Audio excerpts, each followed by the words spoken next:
ሩሲያም ከግዛቶቻችን ለቃ ካልወጣች የተኩስ አቁም አይታሰብም ሲሉ የከረሙት የዩክሬኑ መሪ አዲስ ሐሳብ ይዘው ብቅ ብለዋል። ቮሎዲሚር ዜሌንስኪ ሩሲያ ግዛቶቻችንን ይዛ ቢሆን የተኩስ አቁም ይደረግ ብለዋል። Millions of Americans came together across the country on Saturday to protest against the Trump administration. The No Kings movement, as they call themselves, claims our country is in danger of sliding into dictatorship. በአሜሪካ ከባድ ተቃውሞ ተቀስቅሷል። የአሁኑ ተቃውሞ በአሜሪካው መሪ ዶናልድ ትራምፕ ላይ ያነጣጠረ ሲሆን ትራምፕ አምባገነን ሆነዋል፣ ንጉሳዊ ስርዓት አንፈልግም የሚል ነው። ቻይና ዋና ወታደራዊ አመራሮቿን ከስልጣን አሰናብታለች። ሀገሪቱን የሚመራው የቻይና ኮሚኒስት ፓርቲ አመራሮች የተነሱት ከሙስና ጋር በተያያዘ ነው ቢልም የፖለቲካ ተንታኞች ግን ፖለቲካዊ ውሳኔ መሆኑን እያነሱ ነው። ሰላም ጤና ይስጥልን የተከበራችሁ የሰሞነኛ ቤተሰቦች፣ የዕለቱ ዋና መረጃዎች ከዚህ እንደሚከተለው ወደ እናንተ ይደርሳሉ።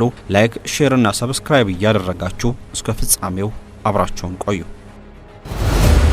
ሜሪት ፕሮፐርቲስ በሪል ስቴት አዲስ ነገር ሊያሳየን መጥቻለሁ እያለን ነው። ቤትን ቦታ ይወስነዋል የሚለን ሜሪት በአዲስቷ ፒያሳ አይን በሆነ ስፍራ ባለ 17 ፎቅ ሁለገብ ዘመናዊ እጅግ የተዋበ ህንጻ በፍጥነት እያስገነባ ነው። አራዳ ፓርክን ከፊቱ ወዳጅነት ፓርክን ከበስተኋላ ያደረገው አፓርትመንታችን የቤትና ቤተሰብን ሙሉ ፍላጎት ጠንቅቆ ያሟላ ነው። የፈለጉትን የማያጡበት ገበያ ማዕከል፣ ደህንነቱ የተጠበቀ ፓርኪንግ፣ የስፖርት ማዘውተሪያ ከመዝናኛ ስፍራ ጋር በውስጡና በዙሪያው እንደ ልብ ነው። 4000 ካሬ ላይ በተንጣለለው ህንጻ ባለ 1 መኝታ ከ49 ካሬ ጀምሮ ባለ 2 መኝታ 95 ካሬ እንዲሁም ባለ 3 መኝታ 130 ካሬ ጀምሮ ያገኛሉ። ዘመናዊ አፓርትመንቶች በካሬ ከ90,000 ብር ጀምሮ ለአጭር ጊዜ ለሽያጭ አቅርበናል። ፈጠን ይበሉ። ባለ 1 መኝታ ከ4,400,000 ብር ጀምሮ ከ440,000 ብር ቅድመ ክፍያ ጋር ብቻ 70% ክፍያ ለሚፈጽሙ ደንበኞች የ30 በመቶ አስደሳች ቅናሽ አድርገናል። ፈጥነው ይደውሉ 0913 68 20 47 አሊያም 0972 77 54 89 ሜሪት ፕሮፐርቲስ። ሩሲያ ግዛቶቻችንን ይዛ የተኩስ አቁም ይደረግ። ዜሌንስኪ የዩክሬኑ መሪ ቮሎዲሚር ዜሌንስኪ ሩሲያ የያዘቻቸውን ግዛቶች ሳትለቅ ተኩስ አቁም ቢደረግ እንደሚቀበሉ አረጋግጧል። የአሜሪካው ፕሬዝዳንት ዶናልድ ትራምፕ ተመሳሳይ ይዘት ያለው ልጥፍ በማህበራዊ ትስስር ገጻቸው ላይ ከለጠፉ በኋላም የዩክሬኑ መሪም ጦርነቱን አሁን ባለበት ማቆም አለብን ሲሉ በዋሽንግተን ዲሲ ለጋዜጠኞች ተናግሯል። ዶናልድ ትራምፕ ቮሎዲሚር ዜሌንስኪን ያለፈው ሳምንት ላይ በዋይት ሃውስ ያስተናገዷቸው ሲሆን በተመሳሳይ ጊዜ 2 ሰዓት ተኩል የፈጀ የስልክ ውይይትን ከሩሲያው መሪ ቭላዲሚር ፑቲን ጋር አድርጓል። ትሩዝ ሶሻል ላይ እይታቸውን ያጋሩት ትራምፕ ከበቂ በላይ ደም ፈሷል፣ የወደመው ንብረትም ለቆጠራ እንኳን አስቸጋሪ ነው፣ ሁሉም ነገር ባለበት መቆም አለበት፣ ሁለቱም አሸናፊ በሚሆኑበት መንገድ ጦርነቱ ይቆም ሲሉ ተደምጧል።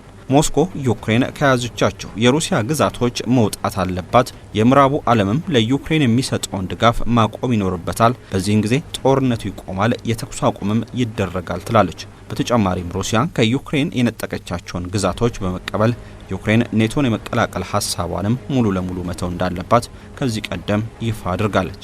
ቮሎዲሚር ዜሌንስኪ ወደ ተኩስ አቁም ለመምጣት ሩሲያ ከሁሉም የዩክሬን ግዛቶች መውጣት አለባት የሚለውን ሐሳባቸውን ገታ በማድረግ ሩሲያ የዩክሬንን ግዛቶች በያዘችበት ሁኔታ የተኩስ አቁም ማድረግ ይቻላል ማለታቸው አስገራሚ ሆኗል።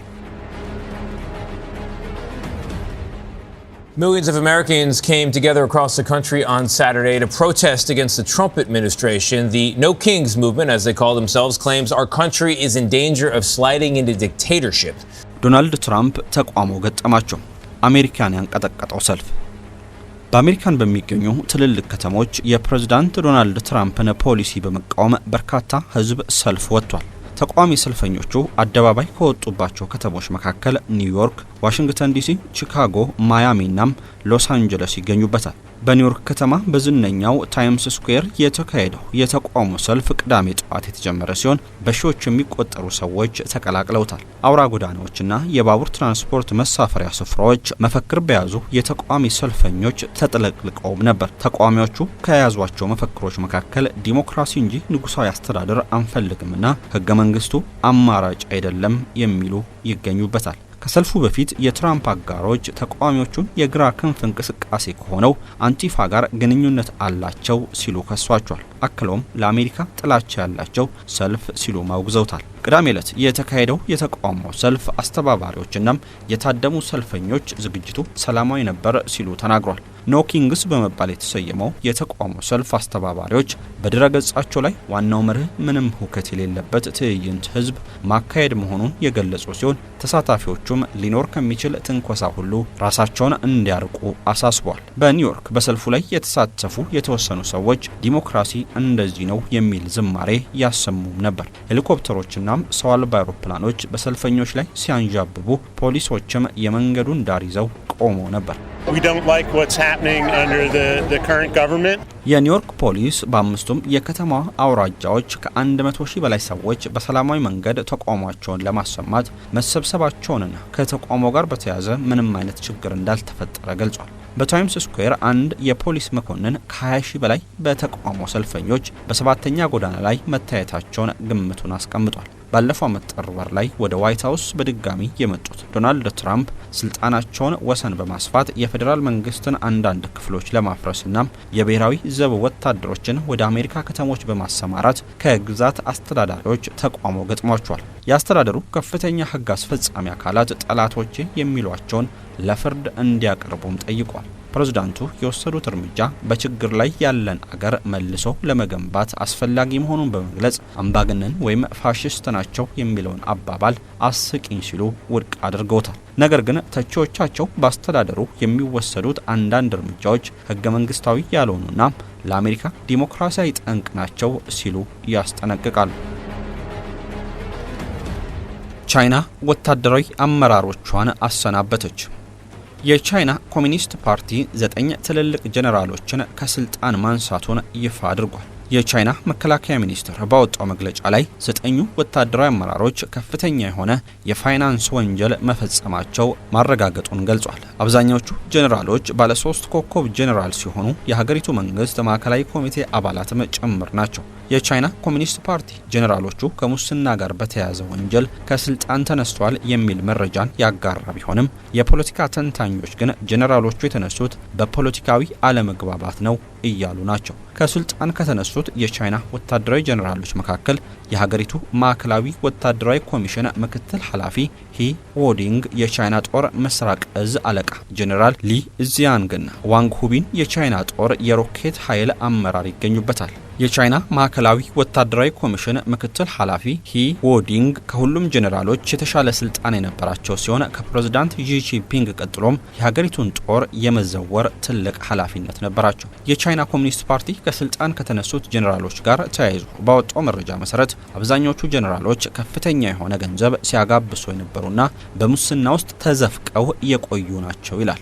አሁን ከስልጣን የተነሱት ጄኔራሎች በቀጣይነት ወታደራዊ ፍርድ ቤት ቀርበው ቅጣታቸውን የሚቀበሉም ይሆናል። ቻይና ከቅርብ ጊዜ ወዲህ ከሙስና ጋር ተያይዞ ከፍተኛ ዘመቻን በባለስልጣኖቿ ላይ እያከናወነች ሲሆን በርካታ ባለስልጣናትና ወታደራዊ አመራሮች በሙስና ክስ ቀርቦባቸው ወደ ዘብጥያ ወርደዋል። ከሙስና ጋር ተያይዞ ምንም አይነት ምህረት የሌላት ቻይና በቀጣይነትም በርካታ ባለስልጣኖቿን ከስልጣን ልታነሳ እንደምትችል የፖለቲካ ተንታኞች እምነት ነው። የቻይናው መሪ ዢ ጂንፒንግ በዚህ ሳምንት ከኮሚኒስት ፓርቲ አባላት ጋር ስብሰባን የሚያደርጉ ሲሆን በዚህ ስብሰባ ላይም የቻይና መንግስት የቀጣይ 5 ዓመታት ፖለቲካዊ፣ ወታደራዊና ኢኮኖሚያዊ አካሄድ ለቻይና ህዝብ ይፋ ይደረጋል። ሜሪት ፕሮፐርቲስ በሪል ስቴት አዲስ ነገር ሊያሳየን መጥቻለሁ እያለን ነው። ቤትን ቦታ ይወስነዋል የሚለን ሜሪት በአዲሲቷ ፒያሳ አይን በሆነ ስፍራ ባለ 17 ፎቅ ሁለገብ ዘመናዊ እጅግ የተዋበ ህንፃ በፍጥነት እያስገነባ ነው። አራዳ ፓርክን ከፊቱ ወዳጅነት ፓርክን ከበስተኋላ ያደረገው አፓርትመንታችን የቤትና ቤተሰብን ሙሉ ፍላጎት ጠንቅቆ ያሟላ ነው። የፈለጉትን የማያጡበት ገበያ ማዕከል፣ ደህንነቱ የተጠበቀ ፓርኪንግ፣ የስፖርት ማዘውተሪያ ከመዝናኛ ስፍራ ጋር በውስጡና በዙሪያው እንደ ልብ ነው። 4000 ካሬ ላይ በተንጣለለው ህንፃ ባለ 1 መኝታ ከ49 ካሬ ጀምሮ ባለ 2 መኝታ 95 ካሬ እንዲሁም ባለ 3 መኝታ 130 ካሬ ጀምሮ ያገኛሉ። ዘመናዊ አፓርትመንቶች በካሬ ከ90 ሺህ ብር ጀምሮ ለአጭር ጊዜ ለሽያጭ አቅርበናል። ፈጠን ይበሉ። ባለ 1 መኝታ ከ4 ሚሊዮን 400 ሺህ ብር ጀምሮ ከ440 ሺህ ብር ቅድመ ክፍያ ጋር ብቻ 70 በመቶ ክፍያ ለሚፈጽሙ ደንበኞች የ30 በመቶ አስደሳች ቅናሽ አድርገናል። ፈጥነው ይደውሉ 0913 68 20 47 አሊያም 0972 77 54 89 ሜሪት ፕሮፐርቲስ